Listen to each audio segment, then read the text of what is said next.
Hello everyone, welcome to the next session. Today we are going to start with question number 17 of exercise 2.2. Again, we have tan inverse tan of 3 pi by 4 whose principal value we have to find out. So according to the rule, tan inverse tan of any angle is the angle itself. That is, we can write 3 pi by 4. But as we know that it does not lie within the principal value range of minus pi by 2 to pi by 2 in the open interval, so what we'll do, we can write 3 pi by 4 as pi minus pi by 4, right? Now this pi minus pi by 4 lies in the second quadrant where tan is supposed to be negative, right? And there is no transformation. So we can write tan of pi minus pi by 4 as minus tan of pi by 4, right? And tan inverse tan minus tan pi by 4 can be written as minus of tan inverse tan pi by 4. As we already know, tan inverse minus x is equal to minus tan inverse x. And this minus being taken as common, we have tan inverse tan pi by 4, which is minus pi by 4. And as we can see, minus pi by 4 now lies within the principal value range. I hope it's clear. Okay. Let's move on to question number 18. We have to find out the value of tan sine inverse 3 by 5 plus cot inverse 3 by 2. Now, as we know within the bracket term, we are not aware of any such formula where, the formula can be applied for the bracket terms, right? So what we will do is, we will try and write sine inverse in terms of tan inverse and cot inverse in terms of tan inverse. So what will happen in that case? We have tan inverse some value plus tan inverse another value, where we can apply that formula of tan inverse x plus y upon 1 minus xy, right? So before that, let's see how can we do the same. So sine inverse 3 by 5. Let's say I have a right angle triangle. This is a right angle triangle, right? So we have sine inverse 3 by 5. Let me assume this sine inverse 3 by 5 to be any angle theta, right? So I can write 3 by 5 is equal to sine theta, right? And if we remember, sine theta is the ratio of which sides of a right angle triangle? It is the ratio of perpendicular and hypotenuse. So I can take this as 3k and this as 5k. This is something that we did in class 10th, right?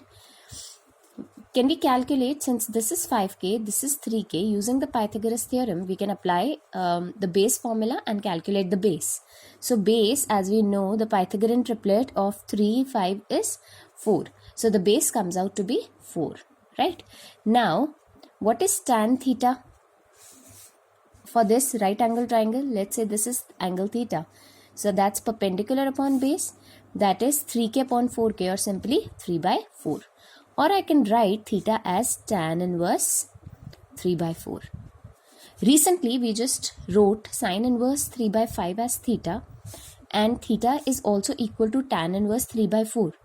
So, taking them similar, I can write sine theta is equal to sine inverse 3 by 5, which is also equal to tan inverse 3 by 4, right? So instead of this sine inverse 3 by 5, I can write tan inverse 3 by 4 plus cot inverse 3 by 2. Remember, relation between cot and tan is, we just did one of the formulas, that is cot inverse 1 by x is equal to tan inverse x, right? So this means we can take out the reciprocal. So this can be written as, cot inverse can be written as tan inverse 2 by 3, right? Now we can apply the formula tan inverse A plus tan inverse B. Let this tan be as it is. Tan inverse A plus tan inverse B is tan inverse A plus B upon 1 minus AB, right? So let this tan be as it is. So we have tan inverse 3 by 4 plus 2 by 3. Okay, so this is, if I take 12 as the denominator, the LCM for this numerator term, So we have 9 plus 8. And this is 3 and 3 cancels, 2 2s are 4. So we have 1 minus half, which is again can be written as half, right? So we have tan inverse 17 by 12 into 2 by 1. So this is tan inverse 17 by 6. So the answer is 17 by 6. I hope it's clear to you, the way you have to do it. Simple.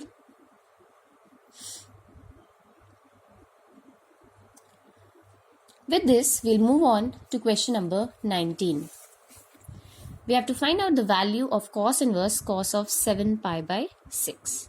As we already remember, the principal value range for cos inverse is 0 to pi. And cos inverse cos 7 pi by 6 gives us 7 pi by 6 only. But it does not belong to the interval 0 to pi. Right? So, this 7 pi by 6 can be written as pi plus pi by 6. Right? Since no transformation will take place here because of 180 degree over here. And pi plus pi by 6 will lie in the third quadrant. Right? Where cos is negative. So we have cos inverse minus cos of pi by 6 over here. Okay. And remember, cos inverse minus x is what? Pi minus cos inverse x. So we have pi minus cos inverse cos of pi by 6. That is pi minus pi by 6, which is 5 pi by 6, which lies within the principal value range. I hope you have done these transformations in class 11 just to make it clear. 7 pi by 6 has been written as pi plus pi by 6. In the third quadrant, only tan ratio is positive, rest are negative. So we have cos as minus cos of pi by 6. And cos inverse minus x, according to the inverse trigonometric properties, is pi minus cos inverse x. Right? So we get this particular value, 5 pi by 6. I hope it's clear. Okay. Moving on to question number 20. Sine of pi by 3 minus sine inverse minus 1 by 2. Sine of, let pi by 3 be as it is.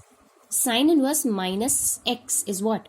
Minus sine inverse x. So that minus and this minus multiplies and this becomes plus sine inverse 1 by 2.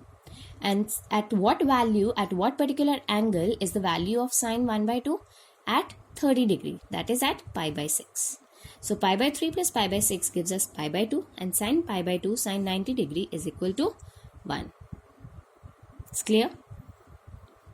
Okay. Moving on. Question number 21. Tan inverse root 3. Tan inverse root 3, at which particular angle tan gives us a value of root 3? That is 60 degree. So I write here as pi by 3. Minus cot inverse minus root 3 is pi minus cot inverse root 3. I hope it's clear. Cot inverse minus x is pi minus cot inverse x. So we have pi minus 3 minus pi plus cot inverse root 3. And at which value, at which particular angle is cot value equal to root 3? It is at 30 degree. So pi by 3 minus pi plus pi by 6. Right? Pi by 3 plus pi by 6 is pi by 2. So we have pi by 2 minus pi, which is minus pi by 2, which is the value for this particular expression. I hope it's clear, students. With this, we come to the end of our second exercise. Right? Please do all these questions fairly in your notebook and practice them. I'll give you a short brief of some of the important questions of the miscellaneous exercise. Right? For example, question number 1 and 2 can be done, and although the notes would be sent to you, we have to, in question number 3, we have to simply prove that 2 sine inverse 3 by 5 is equal to tan inverse 24 by 7, right? So let's start with the left hand side. Sine inverse 3 by 5, we can simply write it in terms of tan inverse. How? The same way as we did previously, we'll take a right angle triangle.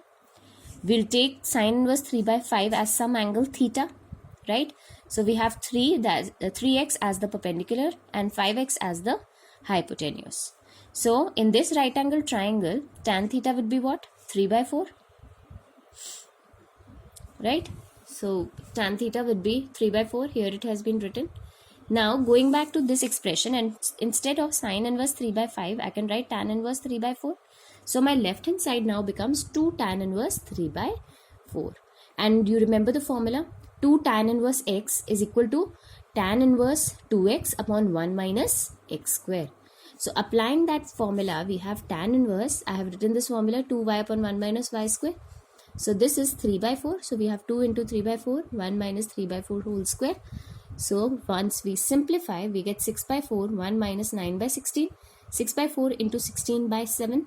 4 and 16 gets cancelled. So we have 24 by 7. And what is this equal to? This is equal to the right hand side. So what we can prove is that our LHS is equal to RHS. Right? Simple. Moving on to the next question, question number 4. These questions which are there, like question number 3 onwards, they are almost, of the same order, and they are important. So we have sine inverse 8 by 17 plus sine inverse 3 by 5 is equal to tan inverse 77 by 36. There is no such formula that we know of, although there are formulas for sine inverse A plus sine inverse B, but let us restrict ourselves to the formula that is of tan inverse, so that we don't get confused up, right? So let's take sine inverse 8 by 17 as any angle theta. I draw a right angle triangle over here, right? 8 is perpendicular, 17 becomes the hypotenuse, and the Pythagorean triplet for this is 15, right? So we get the base as 15. So tan theta becomes 8 upon 15. So instead of sine inverse, because from here I can derive that theta is equal to tan inverse 8 by 15, right? So instead of sine inverse 8 by 17, I can also write tan inverse 8 by 15, because they are the same. They're equal to the same angle theta, right? Likewise, for this expression, sine inverse 3 by 5, I can take another right angle triangle, and I can consider this base angle as alpha. So we have sine inverse 3 by 5, that is perpendicular upon hypotenuse, So the Pythagorean triplet for this is 4. So if I say tan alpha will be what? 3 upon 4, or alpha will be tan inverse 3 upon 4. So instead of sine alpha or sine inverse 3 by 5, I can write tan inverse 3 by 4, right? This way. Now our left hand side was this expression. Instead we can write the tan inverse, right? Now I can simply apply the formula that is tan inverse A plus tan inverse B. So we have tan inverse A plus B upon 1 minus AB, right? On solving, we get this particular expression, and this expression is equal to our right hand side. Therefore we can derive that LHS is equal to RHS, right? Then again, the question number 5 is on the same basis almost. Here we have cos inverse 4 by 5 and cos inverse 12 by 13. So again, we can take up a right angle triangle for both these terms and can derive cos inverse 4 by 5 and cos inverse 12 by 13 in terms of tan inverse, right? So on taking this, we get these values: theta tan inverse 3 by 4 and alpha tan inverse 5 by 12. So LHS, instead of these values, I can take these two values. Applying the formula tan inverse, I get this as my final value, right? That is 56 upon 33. Now my right hand side is cos inverse 33 upon 65. I can again express it in terms of tan inverse. So taking another right angle triangle, cos is base upon hypotenuse, so its Pythagorean triplet is 56. So tan alpha is perpendicular upon base, that is 56 upon 33, or alpha is tan inverse 56 upon 33. So cos inverse 33 by 65 has been written as tan inverse 56 by 33, and if we compare to our left hand side, it is also the same. Hence we can derive that LHS is equal to RHS, right? Similarly, we'll be doing the other questions. Left hand side to be represented in terms of tan inverse, and right hand side to be also represented in terms of tan inverse, so we can easily compare. Rest of the questions are of the same order, right? We come to question number 9.